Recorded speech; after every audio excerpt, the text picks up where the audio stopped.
Сәлем, мен Биг Баннымын. Біз бүгін Майнкрафт ойнаймыз. Онда түрлі приключениелерден өтеміз. Бүгінгі видеодағы ең басты мақсатым үй салу болмақ. Видеоны аяғына дейін көріп, куә бол. Ал енді бастайық. Достар, арнаға жазылып, қоңыраушаны басып қойыңыздар. Және де видеоға лүпіл басып, қолдау білдірсеңіздер, бұл мен үшін үлкен жетістік болар еді. Менің еңбегімнің ақталып жатқанын көрінісі. Айта кетерім, комментария жазып, өз пікірлеріңізді білдіріңіздер. Мен сіздердің әрбір комментарияларыңызды оқимын. Келесі видеода не істейміз, не қоямыз, қандай лайфхактар бар, профи игроктар болса, жазып қойсаңыздар. Біз қазір ағаш және тас аламыз да, тасты көптеп алып аламыз және өзіміздің үй құрылысымызды бастаймыз. Мен өте көп ағаш алдым, өйткені үйдің материалына ағаштар өте көп кетеді.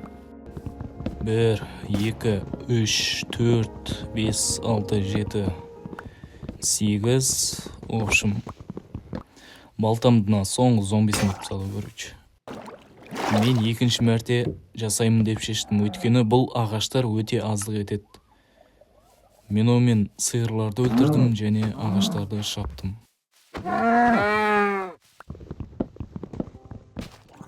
I'm okay, I'm fine. Quinchana, ding, ding, ding, ding, ding. Мен өзіме өте ыңғайлы, кең әрі таза жерді таптым. Осы жерге мен үйімді соғамын деп шештім. Күнде рауандап батты. Инвентарымды қарасам, қойдың жүнінен 2 ғана екен. 3-ші қойды іздеуге шықтым, бірақ ешқандай қой таппадым. Түнде мобтар пайда бола бастады. Мен олардан қашып, жоғарыға қарай көтеріліп кеттім. Қарным тіптен ашып кетіпті. Мен жертваларынан алған етті қуырып жеймін деп шештім.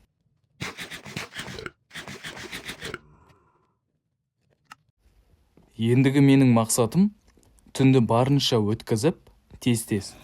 Сөйтіп, үй салуға бірден көшемін деп шештім. Күн шықты, мендегі қауіп сейілді. Енді мен қойды іздеп, тез-тез одан кровать жасауым керек. Екіншіден, мен үйімнің құрылысын тұрғызып бастаймын. Мен қой таптым. Енді мен ешқандай қорқусыз түнді жақсы өткізе аламын. Үйімді жасамас бұрын әуелі өлшемін құрап алдым. Әрбір 5 блок сайын ағаш қою керек. Үйімді өлшеп алғаннан кейін үстінен ағаштарды жүргіздім.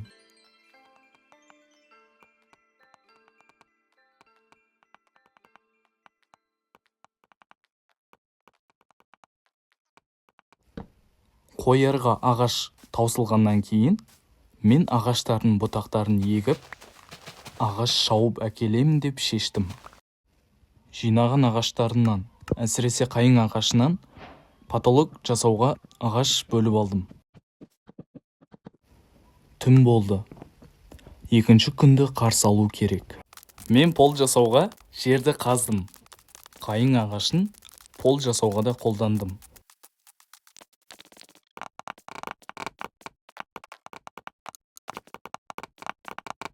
Қайың ағашы полды бітіруге жетпей қалды. Және инвентарымда заттар толып қалды. Мен сундук жасап, артық заттарды сундукқа салып қойдым. Әкелген ағашымнан пол жасауға тақтай бөліп алдым. Полымды жасап бітіргеннен кейін, қалған ағаштарды потолокты бітіруге жұмсадым. Пол мен потолокты бітіргеннен кейін, ендігі мәселе ол стенаны жасау. Мен стенамды таспен жаптым. Күн батты, жаңбыр жауды. Есік жасап, оны қойып, және факел қойып, жарықтандырдым. Сөйтіп, 4-ші күнге өттік. Үйдің шетін сәндеп жатыр едім, крипердің қалай пайда болғанын көрмей қалдым. Мына жолы екінші рет дауысын естіп қойдым.